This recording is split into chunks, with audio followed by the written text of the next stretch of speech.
Istanbul is Turkey's largest city. It's the heart of Turkey's business and cultural life. The country's largest port and home to more than 12 million people. Byzantium had a superb location on the Bosphorus, the broad strait that connects the Black Sea with the Sea of Marmara and the Aegean.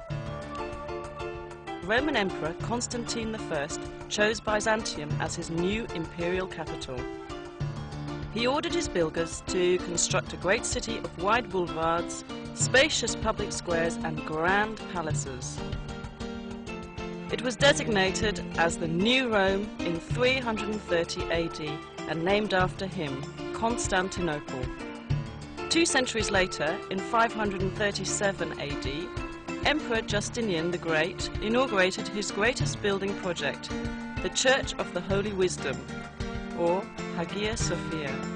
Set on a hill overlooking the Bosphorus, right where the pagan temple of Byzantium once stood, the great church was the largest and most magnificent building in the entire world at the time.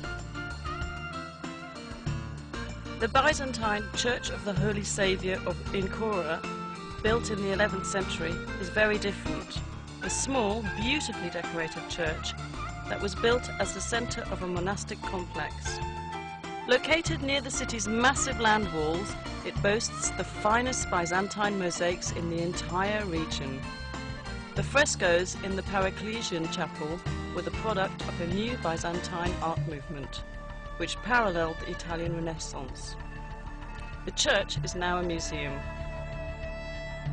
Near Hagia Sophia was the city's hippodrome, a place for public games, tournaments, chariot races and special events. Along its spina, or central dividing line, are the great relics of the past. An Egyptian granite obelisk brought by ship from the Nile. A bronze serpentine column, once topped by 3 serpent heads. The column of Constantine, which in Byzantine times was covered in plates of gleaming bronze. The armies of Sultan Mehmet II conquered the imperial city in 1453, putting an end to the Byzantine Empire.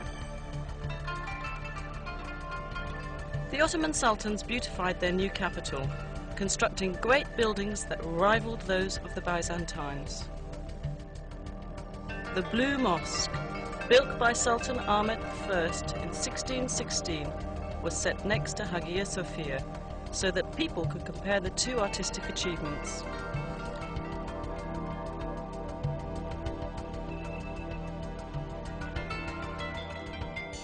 The Sultan endowed his great imperial mosque with many other buildings to serve the people.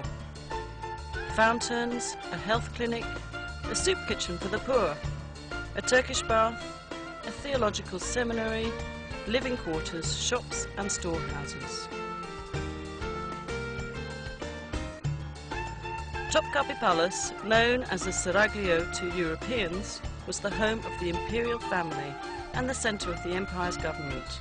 Constructed between 1465 and 1478, it was expanded and modified dozens of times over the next 4 centuries. It is a beautiful, livable place of gardens, pavilions and sumptuous royal chambers. Many of them are decorated with priceless Turkish tiles. The most popular section of Topkapi is the Imperial Harem, legendary for its luxury, romance and intrigue. Mozart wrote his famous opera, The Abduction from the Seraglio, about it, and many other artists have let their imaginations fly with visions of what went on there.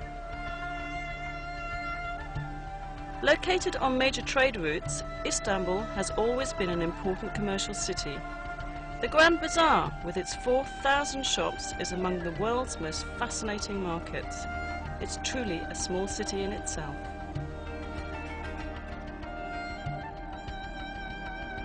Nearby on the Golden Horn is the Egyptian, or Spice Bazaar, known in Ottoman times as the place to buy exotic spices and herbs to be used in cooking or as traditional medicines.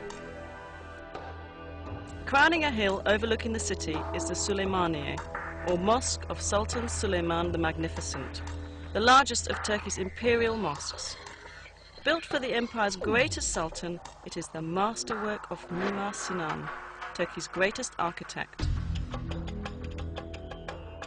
The region around Istanbul is filled with fascinating places to visit on day trips. Take a fast ferry boat voyage south across the Sea of Marmara to visit Iznik. Known in ancient times as Nicaea, Iznik is known today for its agriculture, but it has a deep romantic history. Ancient Nicaea was an important political, cultural and commercial city surrounded by powerful city walls, which survive to this day. The early Christian church held two important ecumenical councils here. At the first council of Nicaea, held in the year 325 at the church of Hagia Sophia, theologians set the stage for the adoption of the Nicene Creed. A short drive south of Iznik brings you to Bursa, a large and growing city clinging to the side of the Bithynian Mount Olympus. Bursa was already ancient when, in 1326, the Ottoman Sultans chose it as the first capital of their rapidly expanding empire. They beautified their new capital with fine public buildings, including the Ulu Jami, or Great Mosque. Dating from 1396, it is the oldest Ottoman mosque still standing. A quarter century later, the Green Mosque was built. Its style is different from that of the Arab-influenced Ulu Jami.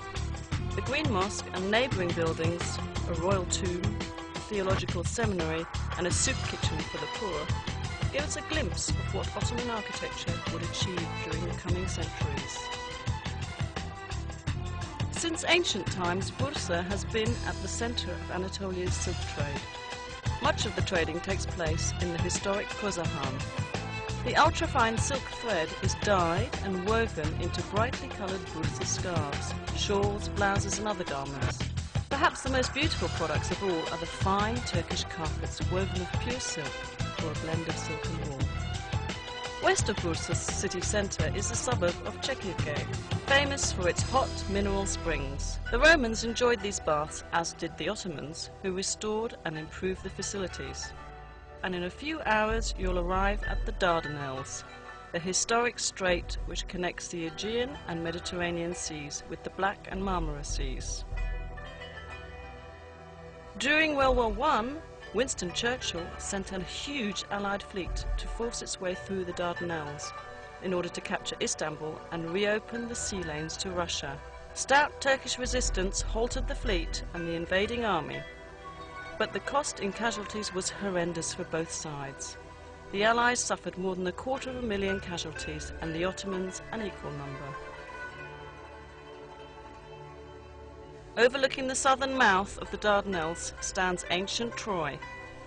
There has been a settlement here since the Bronze Age. The poet Homer tells us the Achaean Greeks attacked the Trojans more than 3,000 years ago because beautiful Helen had been abducted by a Trojan prince. Modern historians believe the 10-year war was probably fought over control of the Dardanelles. Whatever the cause, the Trojans lost. They couldn't resist dragging the Achaeans, great wooden horse, into their city. At night, the Achaean soldiers hidden inside the horse crawled out and opened the city gates to the invaders. Troy was sacked and burned.